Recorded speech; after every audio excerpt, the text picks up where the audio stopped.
લીન chocolate મ્યુઝિયમની visit કર્યા પછી હવે અમે આગળ વધી રહ્યા છીએ. ફરી એક વખત અમે બધા જ અમારી બસની અંદર સવાર થઈ ગયા અને જોવા માટે રાઇન ફોલ્સ. કહેવાય છે કે રાઇન ફોલ્સ એ યુરોપનો સૌથી પહોળામાં પહોળો વોટરફોલ છે. એટલું જ નહીં પણ સ્વિટ્ઝરલેન્ડનો આ એક મિની નાયગ્રા પણ કહેવાય છે. જ્યારે મિની નાયગ્રા જોવા જવાના હોય ત્યારે ખરેખર અમે બધા બહુ જ એક્સાઇટેડ હતા. આજે ઝુરિચની અંદર વરસાદ પડે છે. વરસાદી વાતાવરણની અંદર જ અમે વોટરફોલ જોવા જઈ રહ્યા છીએ. વોટરફોલ મેં સાંભળ્યું છે કે અહીં આગળ અલગ અલગ રસ્તે જઈને એના અલગ અલગ વ્યૂ આપણે જોઈ શકીએ. અમને અમારા ટૂર ઓપરેટર ક્યાં લઈ જાય એ મને નથી ખબર, પણ રાઇન ફોલ્સ 3 અલગ અલગ જગ્યાએથી જોઈ શકાય છે અને ત્રણેય જગ્યાએથી બહુ એના યુનિક વ્યૂ આવે છે. બસ હું રાહ જોઈ રહ્યો છું કે કેટલા જલ્દી અમે રાઇન ફોલ્સ પહોંચીએ. અમે પહોંચી ગયા છીએ રાઇન ફોલ્સ, સ્વિટ્ઝરલેન્ડની અંદર. રાઇન રિવર ઉપર આ ફોલ આવેલો છે. પાર્કિંગની અંદર બહુ ઓર્ગેનાઇઝ રીતે બધા પાર્ક કરી રહ્યા છે કાર્સ. ધાર્યું હતું એટલા કરતાં બહુ ઓછું ક્રાઉડ છે.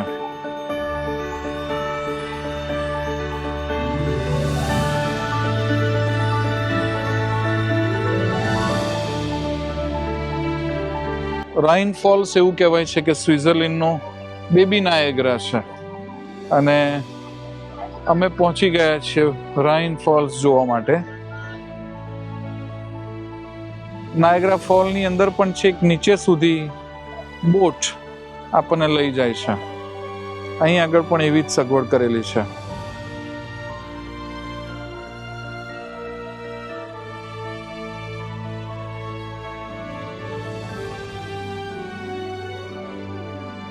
દૂરથી નજીક લાગતો ફોલ નજીક આવીએ ને તો દૂર ગયો હોય એવું લાગે છે, કારણ કે 3 લેયર પર અલગ અલગ રોડ ક્રોસ કરીને ત્યાં જવાનું છે.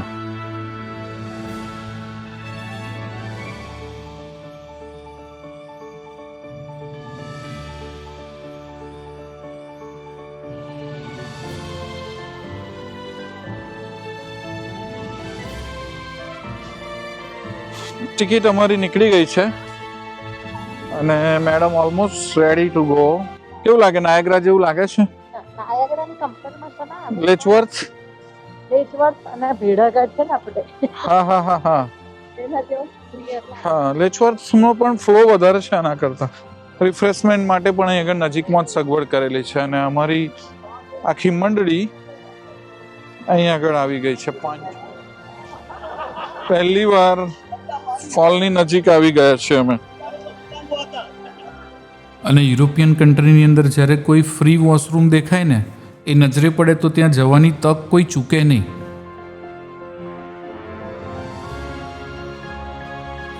રાઇન રિવરના એવા કિનારે અમે પહોંચી ગયા છે કે જ્યાંથી બોટિંગ કરવું બહુ સરળ રહે અને બોટની અંદર બેસીએ તો એ આપણને છેક વોટરફોલની બિલકુલ નજીક લઈ જાય છે.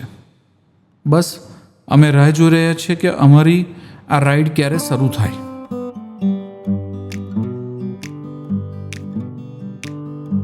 છેવટે અમારું ગ્રુપ, એમનો નંબર લાગી ગયો છે બોટમાં બેસવા માટે. 30 મિનિટ્સની આ ઓડિયો ટૂર છે જે તમને વંચાય જ છે. પાણી એટલું બધું ચોખ્ખું છે.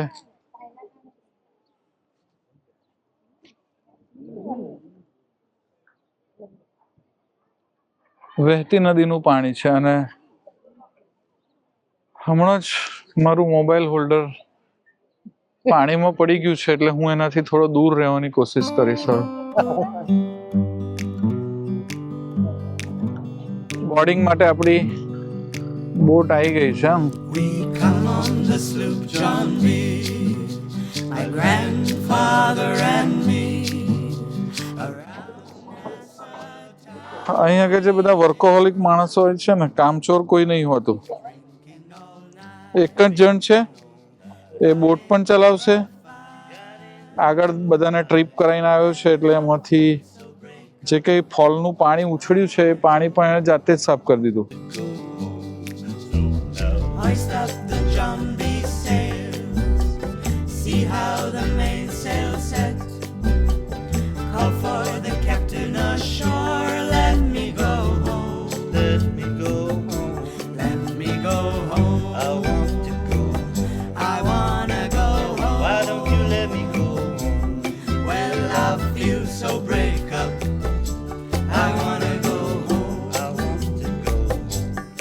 બોટની અંદર બેસી ગયા પછી અમે એટલી બધી ઝડપથી વોટરફોલ તરફ જવા લાગેલા કે અમને જ ખબર ના પડી કે વોટરફોલ ક્યારે આવી ગયો. Constable had to come and take him away. છેક નજીક સુધી આવી ગયા છે, ઓલમોસ્ટ ફોલ નજીક. અરે બાપરે, જે રીતે પાણી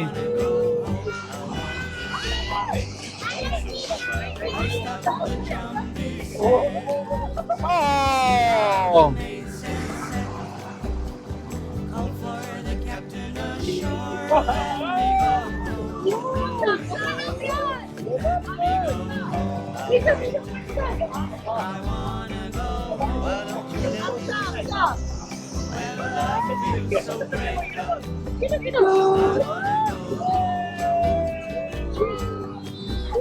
અને આ શું, હજુ તો 5 મિનિટ નહીં થઈ હોય અમારે બોટમાં બેસે અને અમે છેક વોટરફોલ સુધી જઈ આવ્યા અને ફરી પાછી બોટ એનાથી રિવર્સ દિશાની અંદર આગળ વધી ગઈ. અમને થયું કે અરે રે, બસ આટલી જ વાર. પણ પછી ખ્યાલ આવ્યો કે કદાચ અમને બીજો અને ત્રીજો રાઉન્ડ પણ એ વોટરફોલની નજીક આ બોટવાળા લઈ જશે.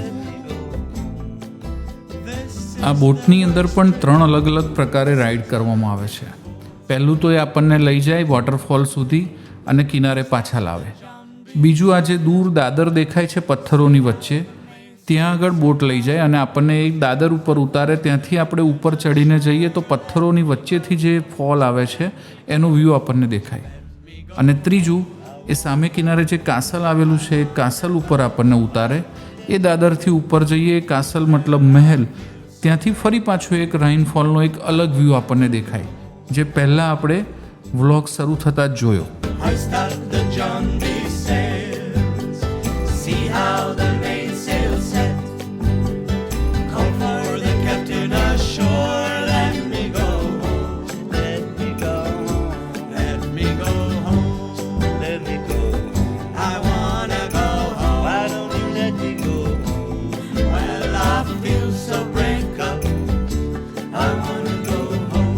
I want to go home. इधर इस तरफ आएगा. હા, પાણીનું વેણ બહુ જબરજસ્ત છે. ये सुदर्शन भाई, ये नेचुरल फॉल है या उन्होंने कुछ जादू किया है? जादू हाँ, कुदरत का कमाल है.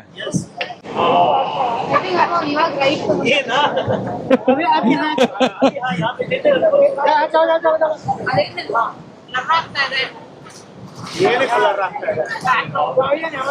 ફોલ ની એકદમ નજીક આવી ગયા છે હવે અમે બધા.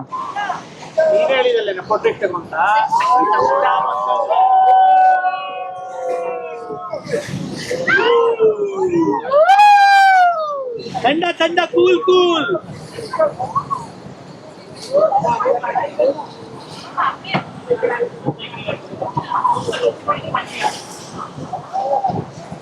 ઓહ!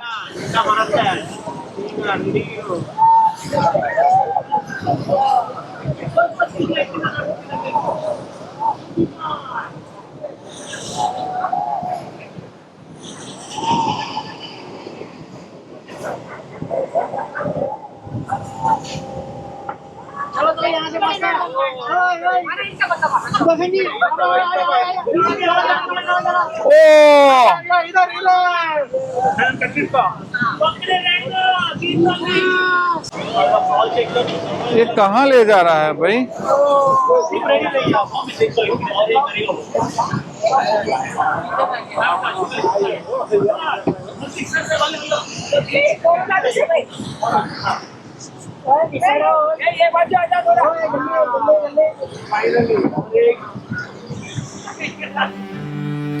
અને આ સાથે એક એવો પ્રવાસ અમારો પૂરો થયો જે આવનારા કેટલાય સમય સુધી હૃદય ઉપર અંકિત રહેશે. એક એવી જગ્યા અમે જોઈ જેનાથી મન તરબતર થઈ ગયું. કદાચ આવો સમય ફરી ક્યારેય ના આવે. કેલેન્ડરની અંદર તારીખો બદલાતી જશે, પણ આની યાદો અમારા હૃદયમાં કાયમ અંકિત રહેશે. શું હવા, શું પવન અને શું પાણી. સ્વિટ્ઝરલેન્ડ અમારા મનની અંદર આવી રીતે કાયમ માટે અંકિત રહેશે.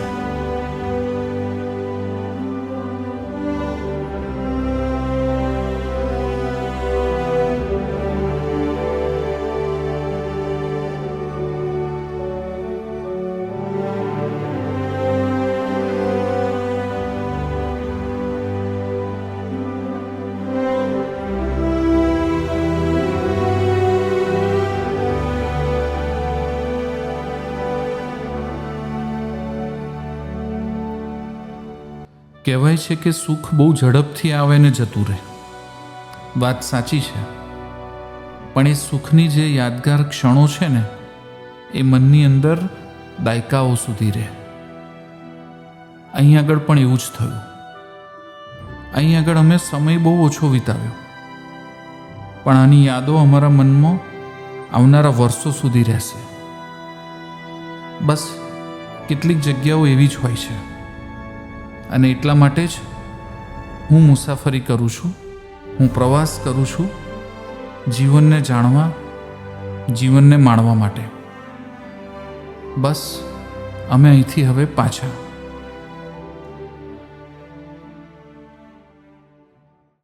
રાઇનફોલ જોઈને અમે કિનારે પહોંચ્યા, અને કિનારે પહોંચ્યા તો અમારી આશ્ચર્ય વચ્ચે અહીં આગળ સરસ મજાના ટેસ્ટી વડાપાઉં તૈયાર હતા, અને એ તૈયાર કરાવનારા હતા અમારા આ ટૂર ગાઈડ સુદર્શનભાઈ.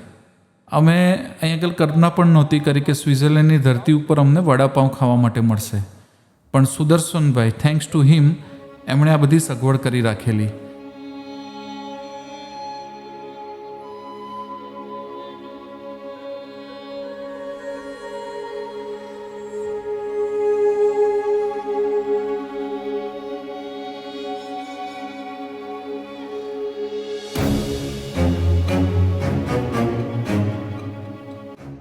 ઝુરિચની અંદર જે આ ફોલ આજે અમે જોયો, એ ફોલ મેં અગાઉ કહ્યું એમ 3 અલગ અલગ જગ્યાએથી જોઈ શકાય. અમે જે આવ્યા છીએ એ આ રાઇન ફોલના ઉત્તર કિનારા તરફ છે.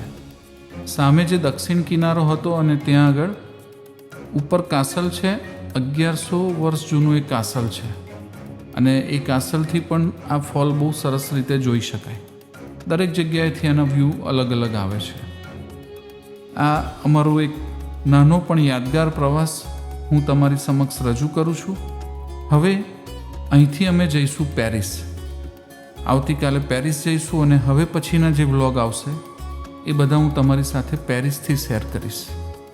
તો મારી આ ચેનલ જોતા રહેજો, તમારા મિત્રોને બતાવજો, અને હજુ સુધી સબસ્ક્રાઈબ ના કરી હોય તો આ ચેનલને ખાસ સબસ્ક્રાઈબ કરાવજો. ફરી મળીશું પેરિસમાં.